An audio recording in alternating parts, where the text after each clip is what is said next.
Hello, everyone. Hello, everyone. Welcome to the American Club of Hamburg here virtually. So glad that a lot of you could join us at our first, we're trying this for the first time, and we plan on doing a lot of these. Um, we had Andrew Adair as our recent speaker at our annual general meeting. Hi, Andrew. Hey, how are And you? good, good. And Andrew was a great speaker. He knows the ins and outs of American politics. He was adjunct faculty at George Mason University. He was a law clerk. Um, he's uh, he's just very up on everything that's going on in the U.S. And as you all know, the U.S. Predictably has now taken the lead as far as epicenter of the coronavirus. So we're very, very fortunate for you, Andrew, to take time out of your busy schedule to tell us about the U.S. in crisis mode and what's going on and what may be the consequences. And I ask everybody to please, if you have, just keep your chats to a minimum. Just put in there when you do have a question for Andrew, and that way he can go through them. He's going to speak for about 10 to 15 minutes. And then he will select out some of the questions and then address them. So we'll stay on here as long as you still have the energy and time to do it, Andrew. So we'll pass it over to you now. Great, thanks, David. Thanks, Nils, for making this possible, and it's great to see you guys again. And I'm sure I see a lot of names. Don't see too many faces yet, but I'm sure I'll recognize a few faces if they pop up from when I saw you guys 7 weeks ago. Amazing how much has changed in the last 7 weeks. It's really kind of hard to believe. Yeah, so 7 weeks ago, when was that? The first week of February, we were talking about the Iowa caucus. We were talking about, the New Hampshire primary. We were talking about the possibility of a contested Democratic convention in July. And that's not happening now. We know now that I'll just since we're talking about the election real quick, I mean, Joe Biden is going to be the Democratic nominee. I think that's pretty clear now. So the election is really kind of taken a backseat to the current global pandemic and to the response to the pandemic.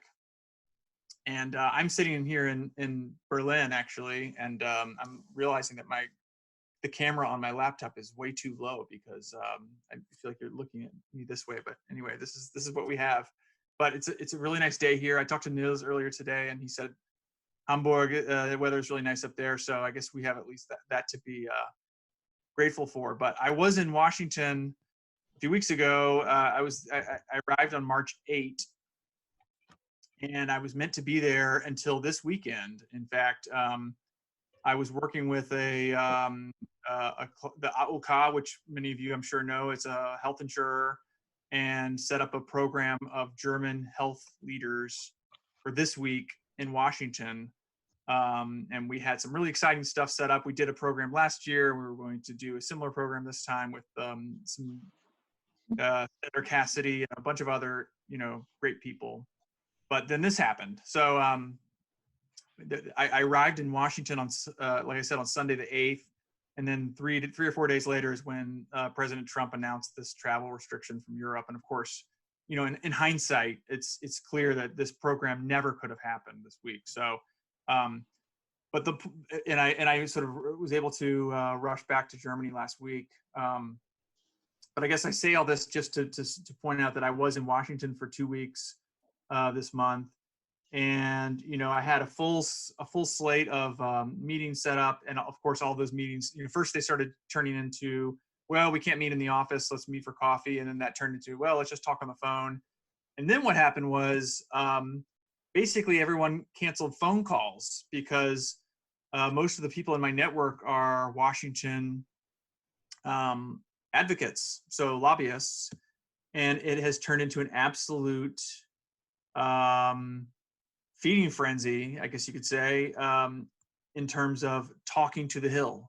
So, the Senate passed this massive rescue bill what's today? Thursday, yesterday. And the House is expected to pass it today. And the president will presumably sign it this weekend. So the last 10, 14 days, all of Washington has been focused on talking to members of Congress, talking to the Hill, and trying to make sure that their needs were met or their interests were represented in this massive bill. And I'll just spend a little bit of time talking about this bill because it is indeed it's really remarkable what has happened. It's a $2 trillion rescue bill. So, these numbers, they get so big that sometimes it's hard to keep them in perspective. But the U.S., just a little perspective, is the annual budget of the United States is somewhere in the neighborhood of 3.5, 4 trillion. So that's, all of the military. The military is about 700 billion.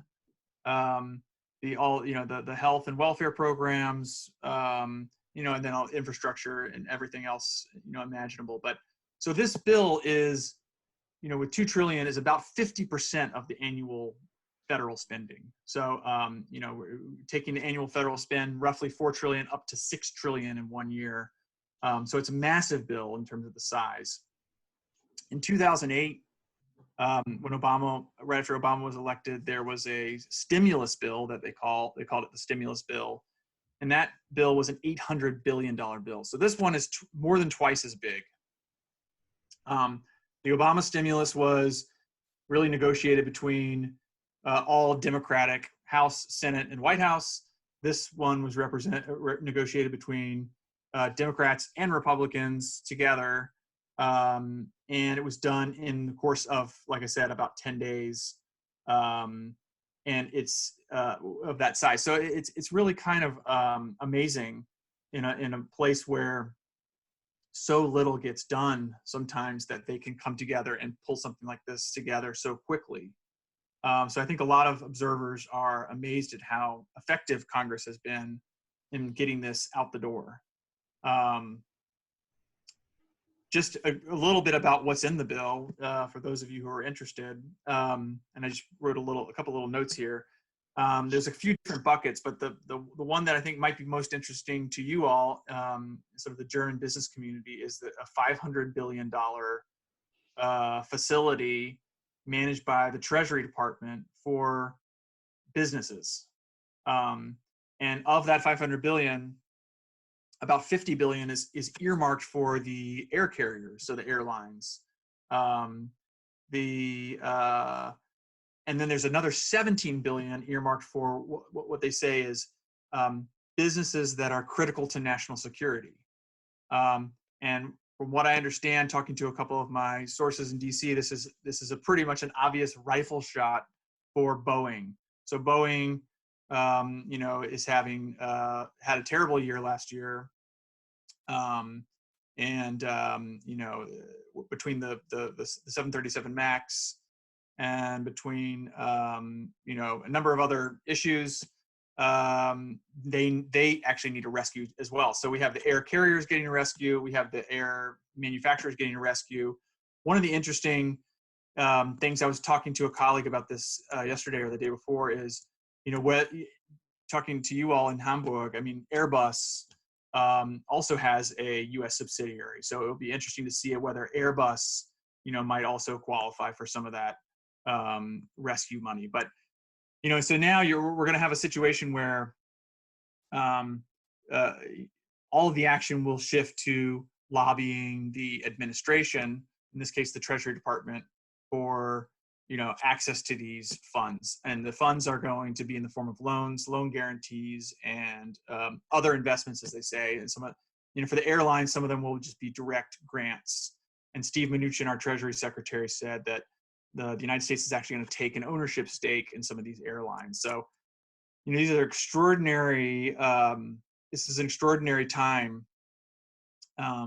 It sounds like if you listen to some of the kind of commentary over the last few weeks, at first a lot of folks were saying, well, this is really more like 9/11 than it is if you kind of think in terms of American economic crises, it's really more like 9/11 in the sense that it's one big kind of all-consuming event, but then you kind of get through it and you get back to normal. More so than 2008, which was a systemic crisis which lasted longer. And I think just in the course of weeks, it seems like the conventional wisdom has really shifted to, no, this is going to be not only sort of a big, large-scale systemic crisis on the order of 2008, but probably even a lot bigger. So it's scary times. It's a lot of anxiety, certainly in the United States. The other number that people are talking about is the jobless claims. So the jobless claims number came out, I believe, yesterday, of 3 million since they last reported. And generally this number is in the order of 200,000.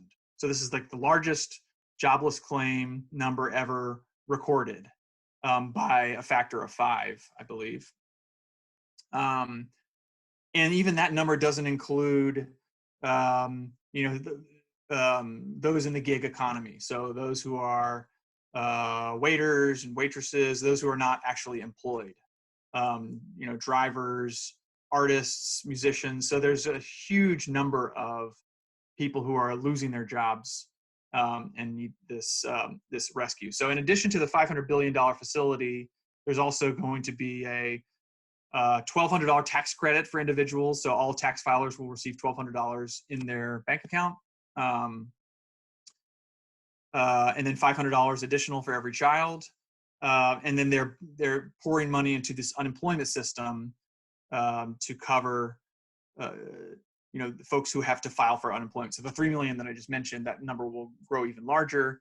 And that's a system.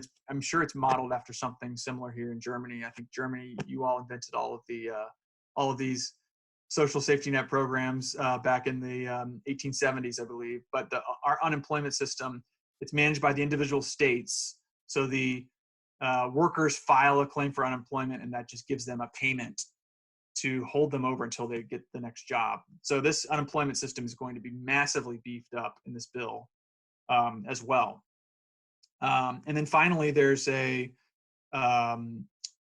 another about $500 billion for small businesses, and that's going to be run from what they call the SBA, the Small Business Administration, and that is also going to be in the form of loans and loan guarantees and other forms of support. So it's a massive rescue, but amazingly, even a $2 trillion rescue bill, most people say Steve Mnuchin, the Treasury Secretary at the White House yesterday, said this will really keep things going for 3 months. So depending on how, the health aspect of the crisis pans out. When Mitch McConnell gavelled out the Senate earlier this week, he said next votes will be on April 20th. So everybody's already focused on a month from now, what is Congress going to do next? They're talking about phase 4. So the 2 trillion is called the phase 3. The reason it's called phase 3 was there were 2 smaller bills before that. But I heard someone today say, first it was a drop, then it was a trickle, and now it's a torrent. And that's really I think that's very apt. Congress has done a few little steps here and there, and then they realize we have to really take a bazooka to this problem. So that's what they've done there. I guess I would just, real quick mention, what does this all mean for the election this fall? So, in the U.S., I guess I would say a couple of things. First of all, it's so far away from November that all of these, the palace intrigue and all of the, the day-by-day twists and turns of the election cycle are brought down a level and are certainly not as important as they would be in a normal election cycle. Joe Biden gave a speech from his, people are saying it looks like a studio kind of ramshackled together in his basement um, and gave a speech, sort of his shadow briefing about coronavirus and what ought to be done, what he would do differently. And the speech was really panned. It was, to be honest, it wasn't a great speech. It wasn't really well delivered. It was sort of maybe the sort of the shaky version of Biden, um, but the fact is, it doesn't matter because it's still only March, and all of these sort of ups and downs of what Trump is doing, what Biden is doing, are, I don't want to say irrelevant, but it's no one will care in November what Joe Biden said or did yesterday. At the same time, you have the president's response, and it's actually fascinating to me that there's the White House was really under a lot of criticism for not doing any press conferences. They had like a ticker of 500 days since the last White House press conference.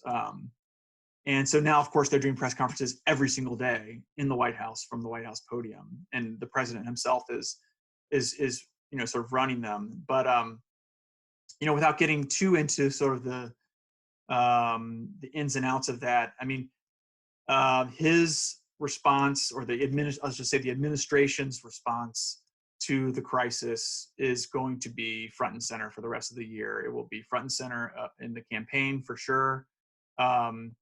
He's getting a lot of the administration is getting a lot of criticism for not preparing earlier, not taking the test or the pandemic seriously enough.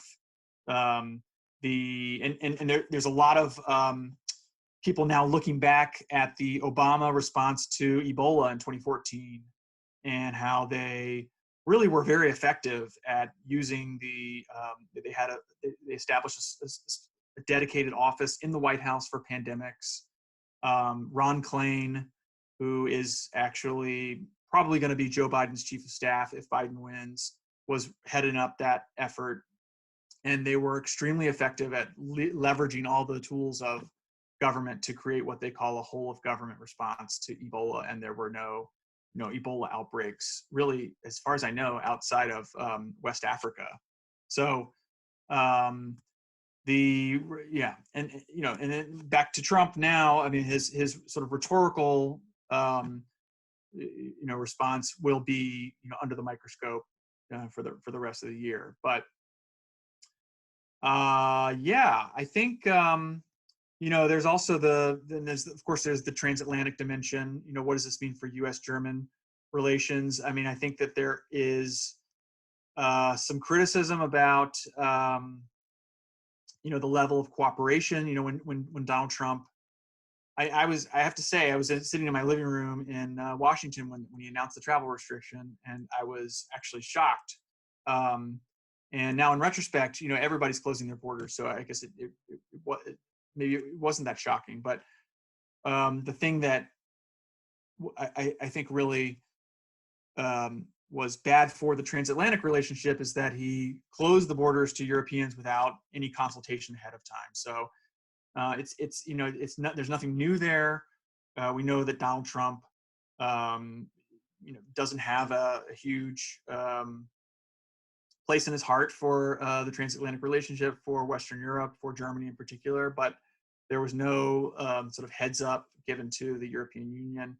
And another thing I had heard from a colleague of mine a couple of days ago was that it was actually Emmanuel Macron was the one who sort of phoned up the United States and said, hey, we have to put our heads together, have an emergency meeting, put out a response, talk about cooperation, talk about sharing information, etc. And what I heard was that the White House sort of said, that's fine, Macron, you take the lead, you put it together, which is, the United States is actually the chair of the G7 this year. So that's, I think that says a lot about where the United States is in terms of, its view on global leadership in a crisis like this. There was also, I just read this on Twitter today, there was a G7 statement, I suppose, arising out of that meeting where they couldn't agree, or they couldn't agree on a common statement because the United States wanted to call it the Wuhan virus, and the other members said, no, that's not productive to call it the Wuhan virus. So, this is nothing we haven't seen before, but it's the Donald Trump is still Donald Trump. Despite the crisis, he's sort of acting. He's not taking on a new, worldview. This crisis so far has not caused him to, view these issues differently. Transatlantic cooperation, global leadership, America first. So I guess I'll stop there and see if there's questions. And also, I'd love to hear what you're hearing in terms of, all of the above.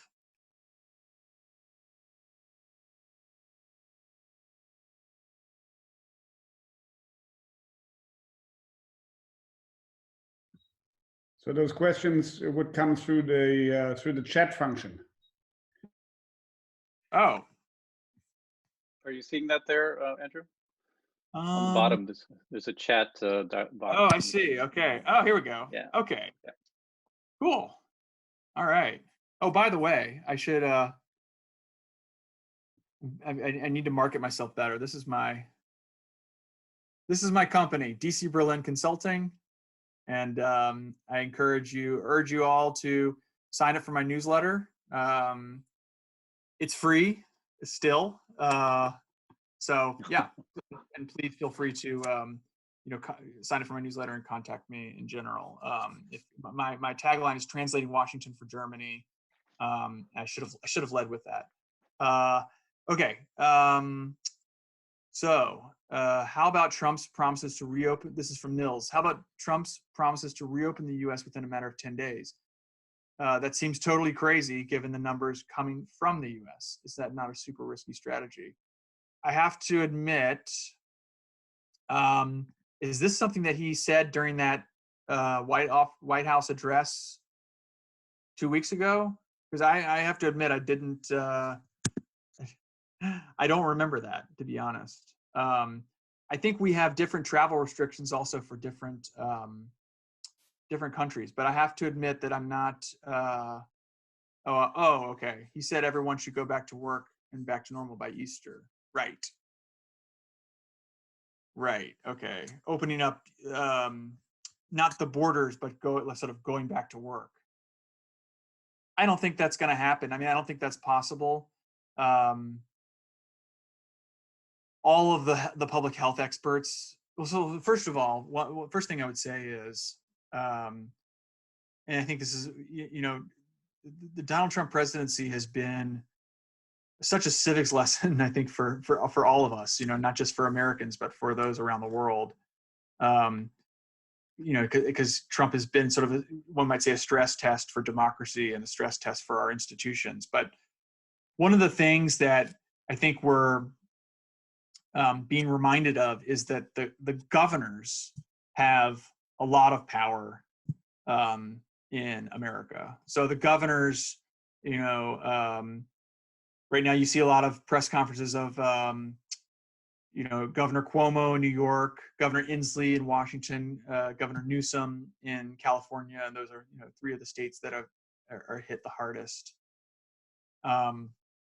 The governors are the ones who issue these the stay-at-home orders, who say certain businesses should have to close, declare a state of an emergency. Excuse me. So a lot of that is done at the state level, which is a good thing. It's a good thing in terms of control, because you want those who are closer to the action to be devising solutions for their own states and not have it all be top down from the U.S. government.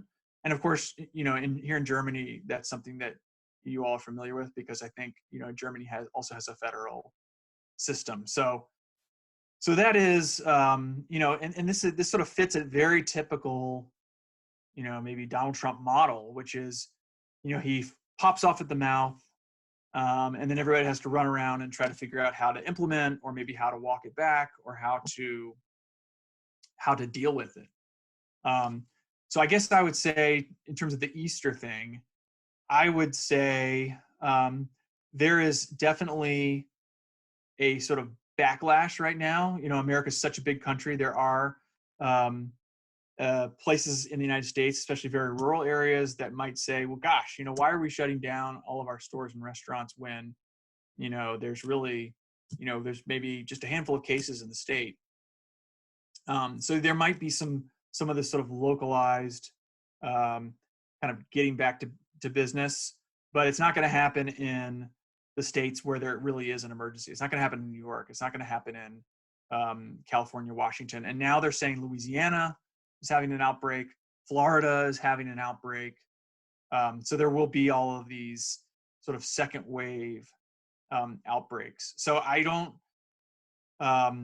see things just, you know, kicking back off at Easter time. And frankly, I don't think the U.S. government has even the power to tell New York City, for example, to, you know, it's up to the state to make those decisions. Okay. Next question from Vanaris. How much money from the bill is earmarked for small businesses, freelancers, artists, etc.? Okay. So there, I guess as I understand it, there's a sort of big $500 billion or $450 billion bucket for small businesses under the, as I said before, the SBA, the Small Business Association, or the Small Business Administration, excuse me. And that is, as far as I can tell, a huge amount of that is for interest-free loans to help businesses continue to pay their employees, and so they don't have to lay them off and put them in the unemployment system. So that's in one bucket. So businesses with small businesses with employees. So restaurants, for example, or, you know, maybe small accounting firms. I'm not sure exactly how they define small business, but I have read that they will define it very liberally for the purposes of this bill. So there's that type of help. And then in terms of freelancers and artists are an interesting category, because historically freelancers and artists don't get the benefit of unemployment. Unemployment is for employed people who then become unemployed. So, however, this bill, for the very first time, does establish a mechanism for freelancers, artists, to apply for unemployment. And that is in the bill. It's called pandemic unemployment assistance. So they're expanding that definition. I can't tell you the specific dollar amount, but the way you usually measure this is in terms of number of weeks. So they'll say, I think in the traditional unemployment system, and also, by the way, the unemployment system is administered by the states. So if you apply for unemployment in New York, it's different from applying for unemployment in Virginia. But usually it's the number of weeks. So they'll say, we'll give you a weekly check based on your previous salary, and for 13 weeks or for 50 weeks. And so when in the last recession, Congress extended it for 99 weeks. So that's going to be, and I can't remember off the top of my head, but they have a certain minimum number of weeks that freelancers and artists will be eligible to receive unemployment. Okay, from David. Have you heard about the governor of Mississippi saying to overrule? Yes, I did read about that, and I was actually really shocked. Sorry, I'll read the whole question. Have you heard about the governor of Mississippi saying he'd overrule the mayor of Tupelo, which is a city in Mississippi, in ordering the opening of businesses? Do you think some Trump-like governors will go this route? Right. So this is sort of like back to our federalism. So we have the U.S. government, and we have states, and then we have cities and localities. You know, I don't know how much you guys followed the, maybe some of you did, the bathroom law from North Carolina, my home state. In the city of Charlotte, which is a city in North Carolina, said they passed a citywide ordinance and said, I want to make sure I don't mess this up. People should use the bathroom that they basically use the bathroom that you feel corresponds to your sex, even if you are born a man, if you are if your sex is a woman or gender is a woman, then you should be able to use the women's bathroom. And so some people were upset by that, and the state actually nullified the city ordinance and said, nope, the city cannot do that. So that's essentially what's happening in Mississippi, where you have the governor saying, the cities can't make these health and safety judgments for themselves. I will make we, the state, will make the judgment for everyone in the state that there will be no stay-at-home order. So yeah, I think it's extremely provocative. And yeah, I think it's a really good point. I mean, I think as an American, what I find to be troubling is that this public health crisis, which is now an economic crisis, will be politicized. And it seems like there are some things in America that are still immune from politics. I think the way Congress has stepped in and done this rescue package this week is an example of, look, you got Bernie Sanders, Elizabeth Warren voting. The Senate passed the bill 96-0. So everyone voted for this. You don't see that very often. So, but then on the other hand, we do have the possibility that politics can, or, if you want to call it partisanship, you want to call it tribalism. I mean, maybe there's different words for it, is going to enter this debate. And that, I think, is unfortunate. I think that will happen. I think it's going to happen as the economic pain ratchets up. There will be more of these sort of what we call red state governors doing things like this. But at the same time, I think,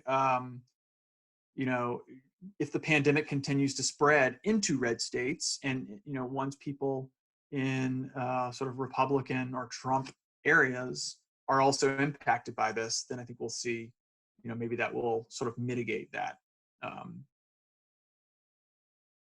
Okay. Moving right along here. You think there could be a long-term impact system change after this regarding the healthcare system, paid sick days, health insurance? Yes, I do. Great question.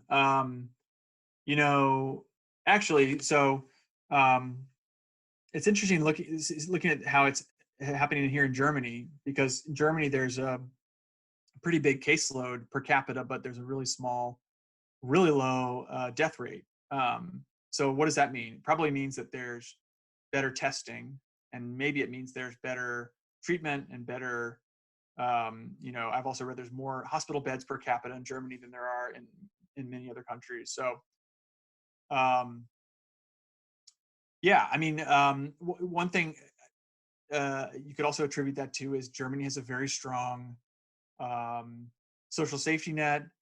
When people are sick, I don't work I am self-employed, so I'm not working in a traditional office setting, but I know people who do, and they say, if you are, and maybe you can tell me if I'm wrong, but if you're krankgeschrieben, then you're, that's sort of a magic word, and your boss says, okay, you're gone, you're at home for however long you need to be.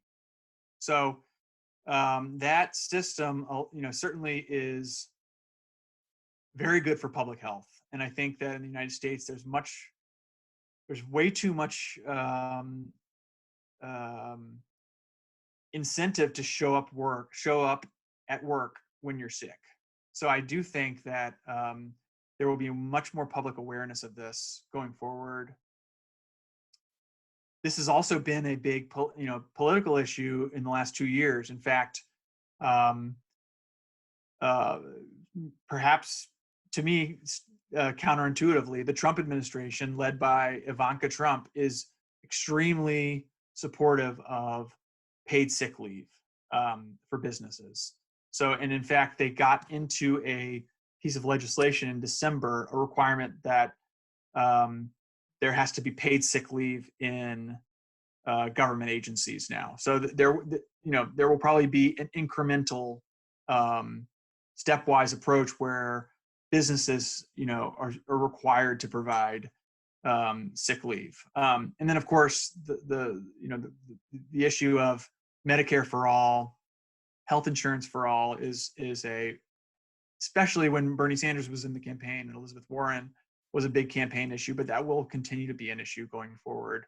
How do we ensure all Americans? So absolutely. I mean, I think this is a public health crisis, and it will, it's I'm sure it's too soon to tell how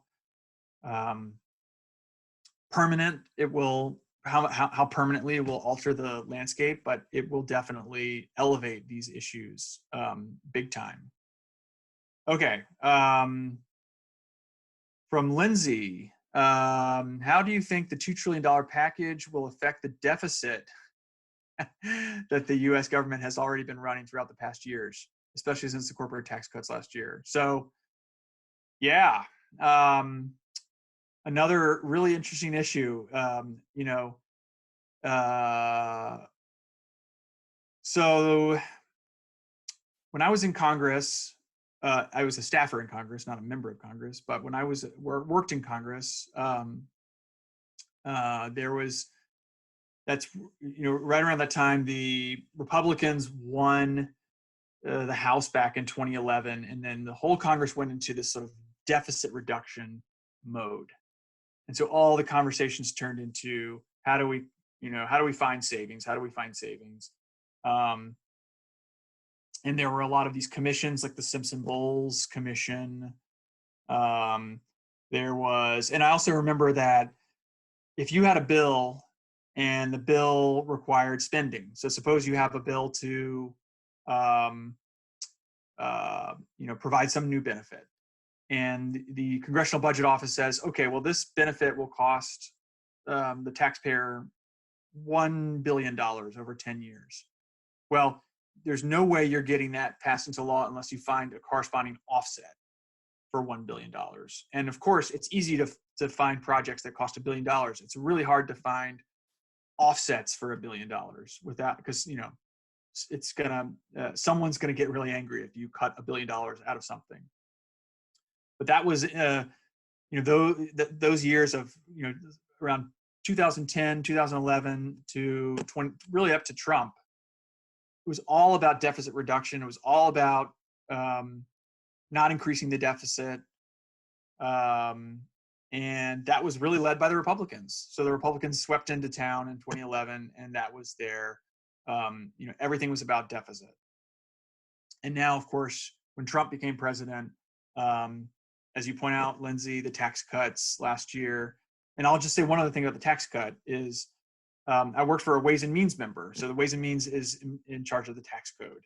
So even though I wasn't a tax person per se, I was around all of the tax conversations. And so one of the things you heard all the time was, if Paul Ryan put out his principles for tax reform. Dave Camp, who was the chairman before him, put out his principles for tax reform. And all of the principles for tax reform said it has to be budget neutral, meaning if we cut taxes here, then there has to be some way to raise revenue over here or generate more revenue. It was actually amazing to see when the Trump tax cut went through at the end of 2017 that it was not deficit neutral. It was, in fact, was a $1 trillion coster. So, it's, yeah, I guess I would say that whether the U.S. deficit and debt are a problem depends on the year. I mean, it really was, I personally believe that it is a problem. And I personally believe that, and I'm not an economist, I'm a lawyer by training, but I actually think Germany is incredibly well positioned right now to handle this pandemic because they have the bazooka and they can really use it without putting it. I mean, they can say, hey, we have a credit card. We can finally pull out the credit card and use it because we've been saving our credit card for just such a time. So the United States is in a different position because it's still the world's reserve currency. It's still the indispensable nation with the military, with, you know, all of the banking system. So the U.S. has more leeway to print money and issue debt, but you know, there's limits to everything. And I do think that it's a concern. I think there will be a hangover effect from all this deficit spending. And there will definitely come a time, I don't know when, maybe in the next couple of years, when deficit reduction becomes, you know, a huge deal in Washington again. But it's not the case now, for sure. Okay, well, I think I think that's all of the questions that I see here. And I see David just sent a thank you. So I'll just turn it back over to you, David. Thanks so much, Andrew. This is really a treat. Thanks for joining us on such short notice. Obviously, this is a way we're going to deal with it in the short to midterm. And this is so nice for you to give us your insights. It's something I know we're all absorbed with. And really, it's just, it is unbelievable because it wasn't that long ago that you spoke at our annual general meeting. And obviously, this was not a topic at that time, and how the world has changed Not in at such all. a short period.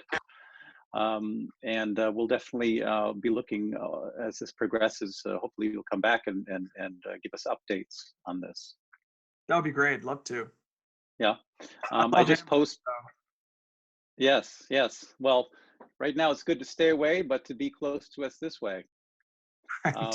I just posted on the chat in case any of you didn't that are here weren't able to see at the bottom of your screen. There's a little chat dialog button. You can push that. You can also see I've posted Andrew's link to his website there.